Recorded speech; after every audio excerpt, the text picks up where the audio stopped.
Hi, I'm Mark Jenkin. I'm the writer and director of Rosa Nevada, which is a time travel sci-fi movie. So it's about a fishing boat that arrives back in a harbour 30 years after it was lost at sea in a remote Cornish community. That's the opening scene in the film, and the community are not everybody in the community is entirely surprised that the boat has returned, and see it maybe as a good omen for the fortunes of the village and the community.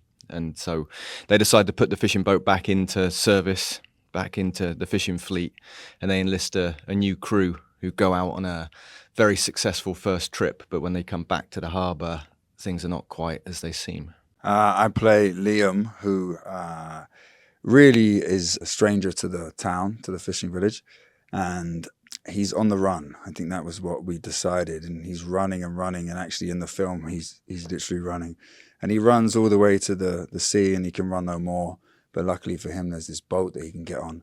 He does to escape whatever is on land, and then the madness ensues. Initially, I needed a script. I needed a project. I don't want to talk about COVID, but I'm going to talk about COVID. It was the lockdown, and the film that we were just about to shoot was pulled for a year, and I needed to write something while I was in lockdown. And I have very few ideas, but I needed to come up with an idea like that. So one night, myself and my partner, Mary, who's also in the film, I said to her, before we go to sleep, we need to come up with an idea for a movie. And she said, have you got any ideas? I said, no, of course I haven't. I never have ideas. But I had this one scene, which was the boat in the harbour. And I told her that, and then we carried on batting ideas backwards and forwards. Went to sleep, and then in the morning we got up and we did our day and didn't talk about it. And then in the evening I said to her, I've been thinking about that film idea all day. And she said, so have I.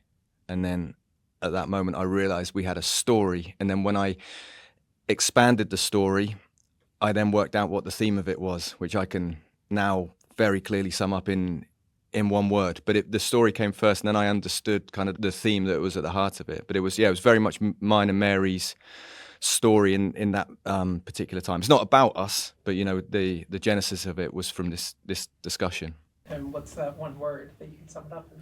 I'll never tell you, because that's for the audience to work out. And maybe the one word that they come up with, it probably won't be the same as my word. It's not really important what I think it's about. It's important while we're making it that I know what it's about, where we hand it over to the audience, and then it's up to them to work out their one word meaning or 100-word meaning. Or by the way, he wouldn't tell us either. We'd read the script and do our work, and then come in on a rehearsal or mid-shoot and say, Mark, I think I know what it's about. And I go, this. And he go, maybe. Could be. And that was it. And we did that about 5-6 times, and he never let on what it was for him, which I think makes it so interesting. You can then put your feeling towards the film and what you interpret the film as onto it, rather than it being told to you. 2 people have told me what it's about. And they got it right? Yeah. It tested my poker face to the absolute limit. What's your poker face?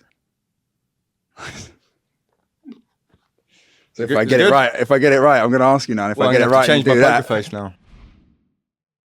The process of making a film with Mark is fascinating, because he uses the Bolex, the 16mm, and he winds it up himself, and we get 27 seconds each take.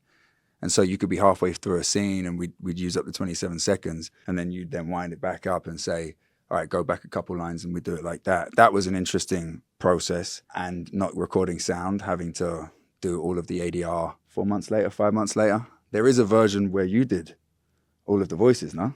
Yeah, there's a much better version of the film where I do all of the dialogue, but But the actors, eh? They won't, yeah. I mean, contractually, I think Cal's voice has got to be in it. So, yeah, they won't put that version out, which I think is a shame for Borman, everybody. On Deliverance, when they shot that, he did the same thing, because they didn't record sound because they were on the water all the time. And I worked with him, and he told me the story that he then got everyone in, all the guys in, Voight and Reynolds and all those guys, and played them the film, and they burst out laughing. I was like, what the hell is this? Yeah. Let us get up and do our thing. And I wish I saw your version. What would be your impression of me? Really high-pitched voice?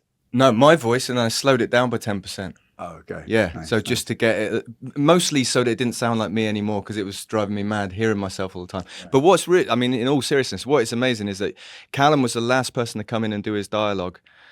And I thought, all of the other cast members had come in, so maybe like 11 people had been in, and done the dialogue. So in my head, it was more than 90% complete in terms of the sound. And then Cal came in and did his dialogue, and you were only there for like a day, yeah. and came in and just did it in a day. And we watched it back, and it was like the final piece of the jigsaw, and it was nothing until the final voice was in there. And adding your voice in changed the whole film completely. And I'm not, you know, Better or worse?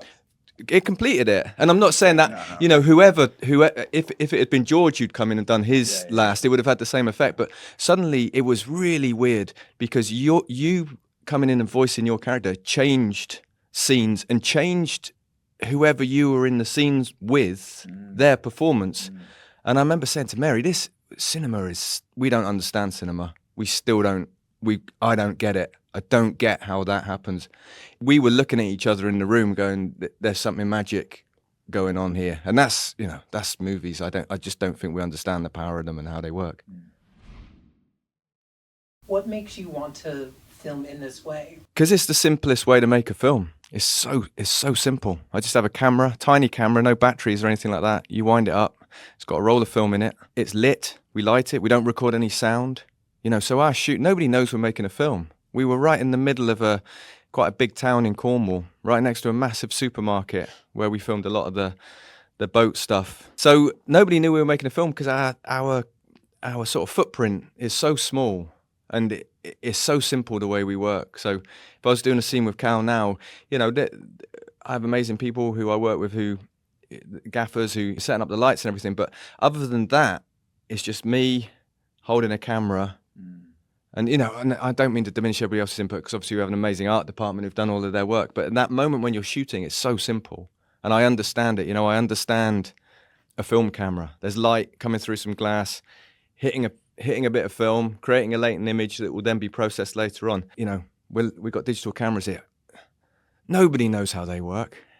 You know, if something goes wrong with them, nobody, you know. They are on, right?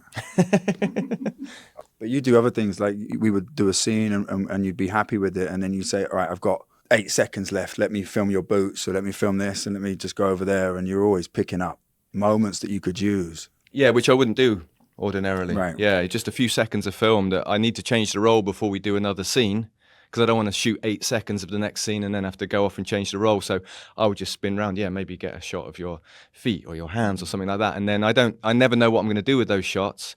And then they'll save me in the edit.